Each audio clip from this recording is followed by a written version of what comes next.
Bonsoir à tous, il est 19h, voici les titres d'autres journaux. L'ancien chef de l'État Abdelkader Ben Salah a été inhumé cet après-midi au carré des martyrs au cimetière d'Al Alia en présence du président de la République Abdelmajid Tebboune, de hauts responsables de l'État et de la famille du défunt.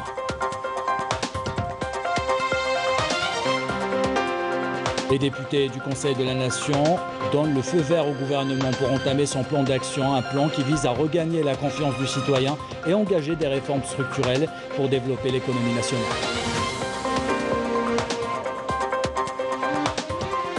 À New York, le marathon diplomatique du ministre des Affaires étrangères se poursuit. Ramtan Lamamra a rencontré ses homologues dans le cadre des travaux de la 76e session de l'Assemblée générale de l'ONU.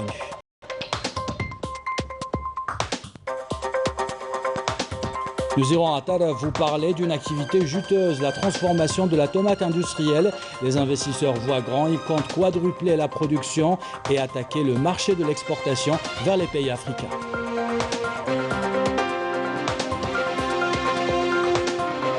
Enfin, on vous emmène visiter le poumon de la capitale, le jardin d'essai d'El Hamma, qui retrouve ses visiteurs en quête d'une bouffée d'oxygène après des mois de confinement. Voilà pour les titres, bienvenue à tous. Tout d'abord, l'ancien chef de l'État et ancien président du Conseil de la Nation, Abdelkader Ben Salah, a été inhumé cet après-midi au carré des martyrs au cimetière d'Al Alia à Alger. Était présent à ses funérailles aux côtés du président de la République Abdelmajid Tebboune, le président du Conseil de la Nation, Salah Koudjil, le président de l'APN, Brahim Bourali, le président du Conseil constitutionnel, Kamel Fenniche, le Premier ministre, ministre des Finances, Ayman Ben Abdelrahman, le général de corps d'armée, Saïd Chengriha, chef d'état-major de l'armée nationale populaire, en plus des membres du gouvernement, de hauts responsables de l'État, des personnalités nationales, des moujahidines et des représentants du corps diplomatique accrédité en Algérie et des membres de la famille du défunt. Le ministre des Moujahidines et des ayants droit, Aïd El-Biqa, a prononcé à cette circonstance une oraison funèbre à la mémoire du défunt Abdelkader Ben Salah en saluant son riche parcours marqué par son dévouement au service du pays. Il a tenu à rappeler les différentes missions que Feu Ben Salah avait menées au sein de l'État avec un esprit nationaliste et une grande sagesse. L'Algérie a perdu aujourd'hui, en la personne de Abdelkader Ben Salah, un moujahid parlementaire et diplomate qui n'a jamais hésité à servir son pays. Je vous propose de l'écouter.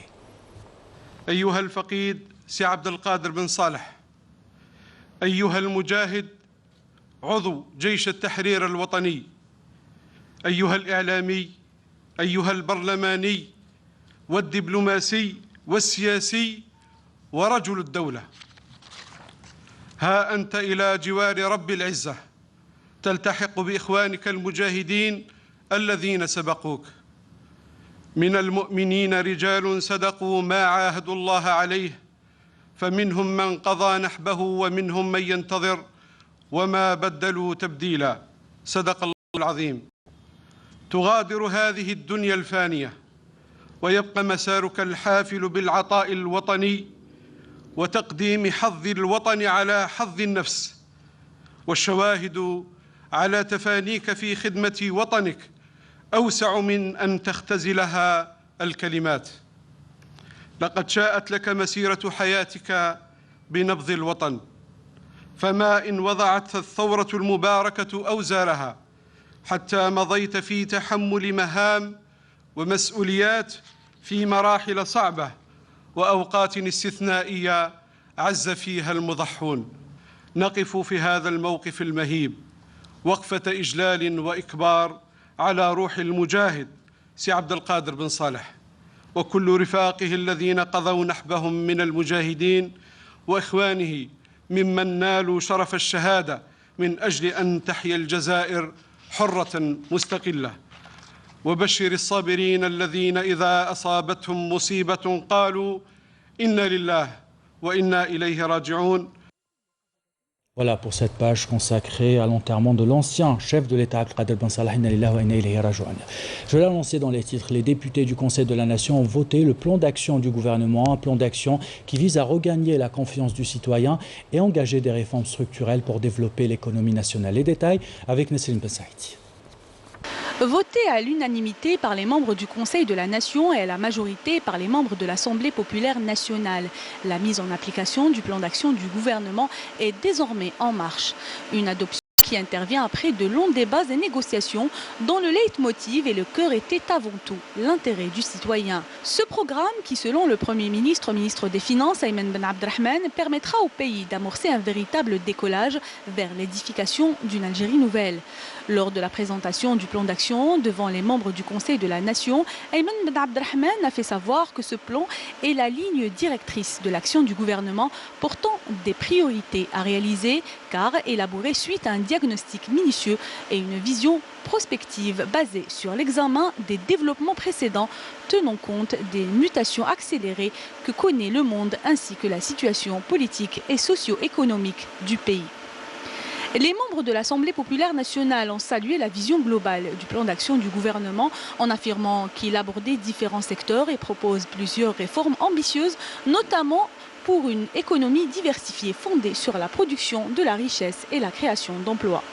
Les sénateurs, quant à eux, avaient émis une motion de soutien au PAG. Après sa présentation, les membres du Conseil de la Nation ont insisté lors des débats sur l'importance du développement local et l'amélioration du pouvoir d'achat du citoyen qui constitue pour le gouvernement une priorité absolue à travers la relance de l'économie et la réalisation de la dynamique économique. Et dans l'actualité diplomatique, le chef de la diplomatie algérienne, Ramtan Lamamra, poursuit son marathon diplomatique à New York dans le cadre des travaux de la 76e session de l'Assemblée générale de l'ONU. Le ministre des Affaires étrangères et de la communauté nationale à l'étranger a tenu une série de rencontres bilatérales avec ses homologues. Parmi ces rencontres, une réunion ministérielle sur la Libye pour examiner les derniers développements dans ce pays et dans la région. Les détails avec Nesrine Pensaïti.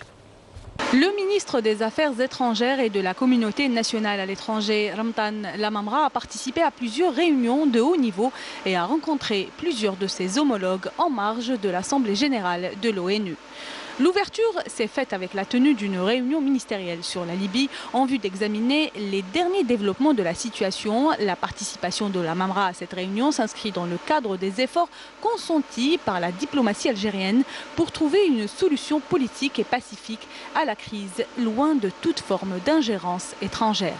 Prenant part à la réunion de haut niveau de l'Assemblée générale organisée en célébration du 20e anniversaire de la déclaration de Durban contre le racisme, la discrimination raciale, la xénophobie et les intolérances, Lamamra a souligné la nécessaire mise en place de mécanismes adéquats permettant de mettre fin aux injustices résultant de ces pratiques inhumaines, chose qui ne pourra se faire, selon Lamamra, que par la fin de l'occupation, notamment en Afrique, qui constitue l'une des sources les plus dangereuses de discrimination et d'intolérance. Ramtan Lamamra a également passé en revue les efforts consentis et les mesures prises par l'État algérien, rappelant l'initiative de l'Algérie de l'institution de la Journée internationale du vivre ensemble en paix, célébrée le 16 mai de chaque année. Le chef de la diplomatie a également pris part aux travaux de la réunion ministérielle de concertation entre la Troïka de la présidence de la Ligue arabe et le Conseil de sécurité onusien. Les participants ont abordé les différentes crises entravant la paix et la sécurité dans la région arabe, à leur tête la cause palestinienne. À cette occasion, le chef de la diplomatie a réitéré la position inaliénable de l'Algérie en appui au droit du peuple palestinien à l'établissement de son État indépendant avec El-Quds comme capitale. En marge des travaux de l'Assemblée générale, le ministre des Affaires étrangères a tenu des rencontres bilatérales avec ses homologues de France, du Gabon, de la Norvège et de Malte, où il a informé ses homologues des efforts consentis par l'Algérie sous la direction du président de la République, Abdelmadjid Tebboune, pour le règlement des crises en Libye et au Mali. Avec son homologue français, Lamamra a évoqué l'état des relations bilatérales et les moyens de les promouvoir. La rencontre avec son homologue gabonais portait également sur la coopération bilatérale et les moyens de les promouvoir et les derniers développements en Afrique en prévision de l'adhésion du Gabon au Conseil de sécurité en qualité de membre. L'entretien avec la ministre norvégienne des Affaires étrangères a porté sur les moyens de promotion des relations d'amitié et de coopération entre les deux pays. L'entretien avec son homologue maltais portait sur les principaux défis communs relevés dans la région de la Méditerranée, y compris la situation en Libye. Dans l'actualité nationale, la rencontre gouvernement-Wali est prévue le 25 et 26 septembre prochain au Palais des Nations. La rencontre est organisée par le ministère de l'Intérieur, des collectivités locales et de l'aménagement du territoire et sous le patronage du président de la République Abdelmajid Tebboune. Elle est placée cette année sous le slogan Relance économique, équilibre régional, justice sociale. Dans le volet consacré aux élections locales, on s'intéresse ce soir aux candidatures des femmes dans la capitale de la Hagar. Plusieurs d'entre elles, vous allez le voir, prennent leur destin en main. Elles proposent leur candidature, font campagne et vont à la rencontre des électrices et des électeurs pour essayer de les convaincre. Les détails avec Yasmine Bensaoudi. Elles sont de plus en plus nombreuses à vouloir se porter candidates aux prochaines élections locales du 27 novembre prochain. Dans la wilaya de Tamanrasset, Shahrazad espère gagner la confiance des électrices en se présentant personnellement à leur domicile.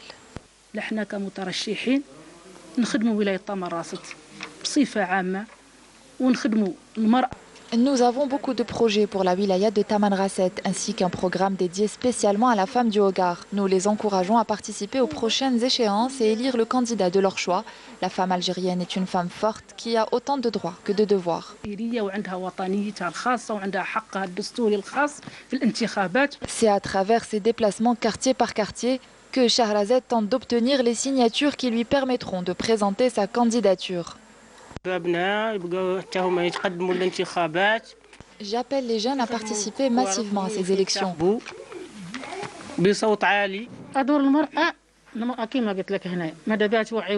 femmes doivent inciter leur entourage à participer à ces élections qui sont d'une grande importance pour notre région.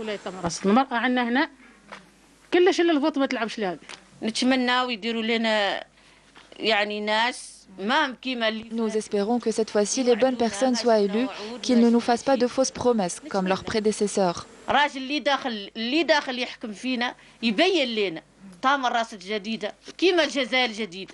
Des élections qui constituent une étape importante dans l'avenir de la wilaya de Tamanrasset et qui permettront de créer le changement espéré, concrétisé par la même occasion les attentes des habitants de la région. Nous avons appris aujourd'hui le décès du Moujahid Sissi Ahmed à l'âge de 87 ans, natif de la wilaya de Pochparirij. Le défunt était l'un des premiers militants ayant rejoint l'armée de libération nationale en 1955 à la zone 5. En cette douloureuse circonstance, le ministre des Moujahidines et des ayants droit, Laïd El-Biqa, a présenté ses condoléances les plus sincères à la famille du défunt et ses compagnons d'armes. Cette commémoration maintenant du 65e anniversaire de la mort du martyr Zeroud Youssef dans la commune de Zeroud Youssef dans la wilaya de Constantine. Le martyr est tombé au champ d'honneur le 23 septembre 1956. La commémoration s'est déroulée en présence de l'inspecteur général du ministère des Moujahidines et des ayants droit représentant le ministère du secteur et des autorités locales, civiles et militaires.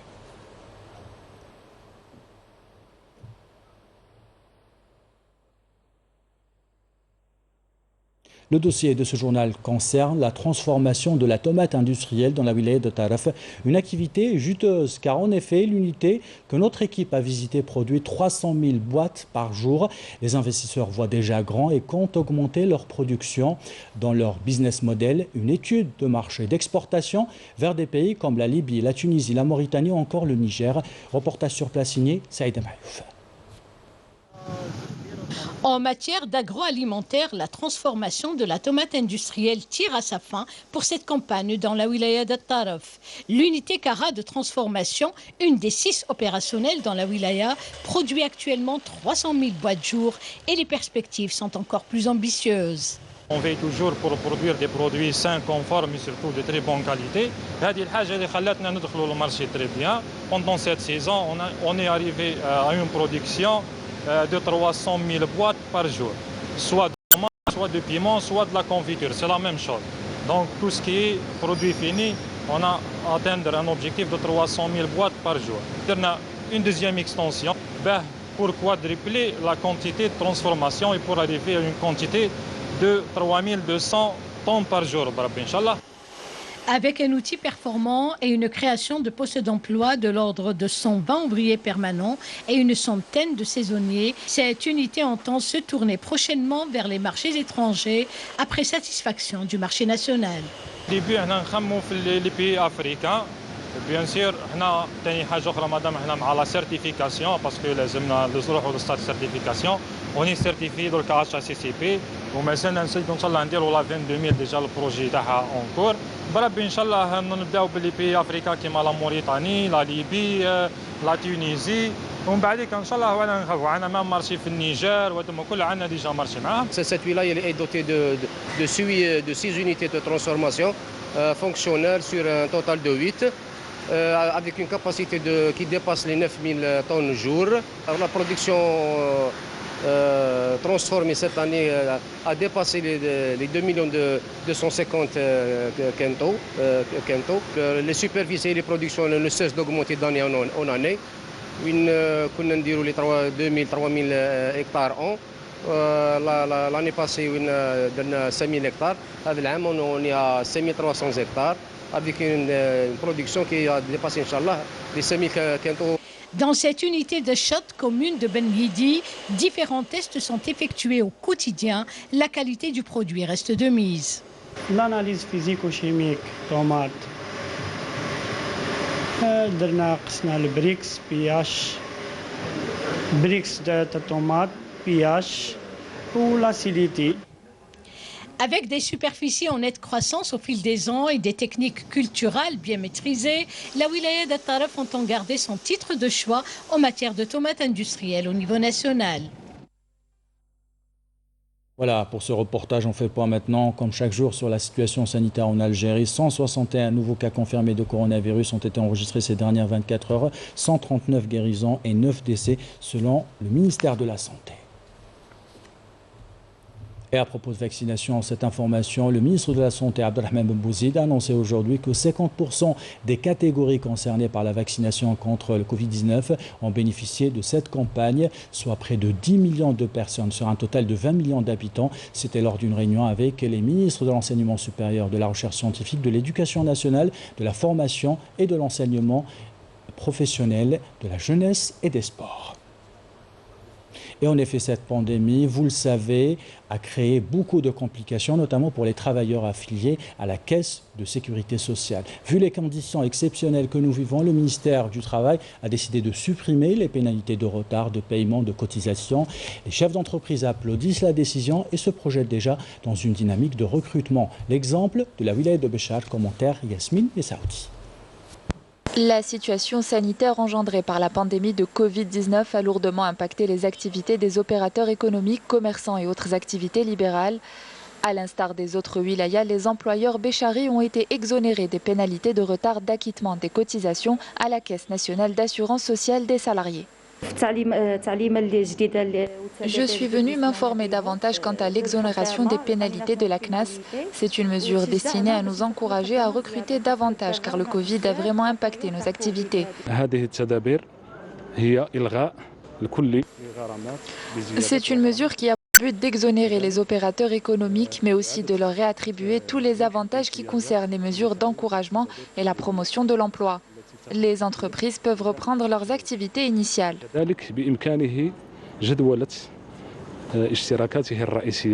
Des mesures qui profitent à tous les salariés et les non-salariés exerçant une activité pour leur propre compte, notamment ceux qui rencontrent des difficultés à régulariser leur situation vis-à-vis de la sécurité sociale. Cette initiative permettra aux chefs d'entreprise de continuer à exercer leurs activités commerciales.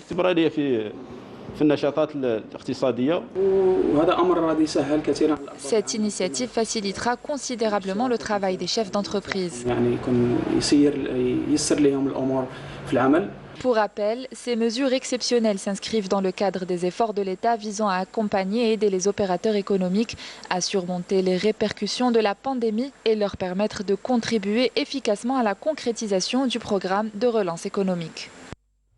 Et on termine ce journal avec ces belles images du poumon de la capitale, le jardin d'essai d'El Hamma. Le jardin a rouvert ses portes après plusieurs mois de fermeture. Les visiteurs retrouvent les magnifiques allées, les arbres millénaires et une douce atmosphère en plein cœur de la capitale. Reportage de Hichem Saadoudi, commentaire signé Jazia Bayou.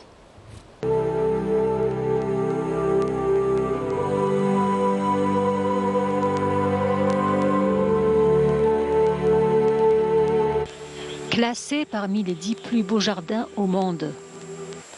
Le jardin d'essai d'El Hamma, qui s'étend sur une superficie de 32 hectares, devient avec le temps un jardin botanique de renommée mondiale.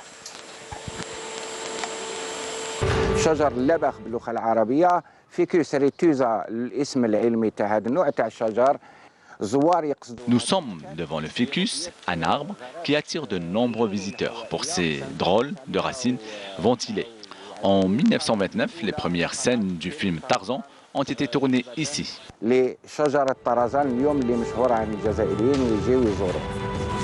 Ce grand palmier, connu sous l'appellation de Cariota, attise toutes les curiosités.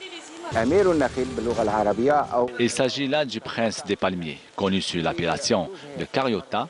Cet arbre fleurit une fois dans sa vie lorsqu'il atteint les 60 ans. Après cela, il commence à se faner jusqu'à sa totale disparition. Cet arbre du dragon est connu pour sa grande capacité de purifier l'air et d'absorber toutes les toxines. Nous demandons juste aux visiteurs de préserver ce lieu de grande importance. Préserver ce lieu historique, tel est le cheval de bataille des protecteurs de ce joyau écologique, la fierté de tous les Algérois. Et à chaque visite, c'est une nouvelle découverte d'El Hamma. Votre soirée sur Canal Algérie, 21h, vous avez rendez-vous avec votre émission Vision. Samia Pacha reçoit Obi Bachir Bouchaï, représentant du Front Polisario en Europe et auprès de l'Union européenne. Ainsi va l'actualité, c'est la fin de ce journal. L'équipe de la rédaction qui l'a préparé, l'équipe technique qui l'a réalisé, vous remercie de l'avoir suivi. Merci pour votre fidélité. Belle soirée.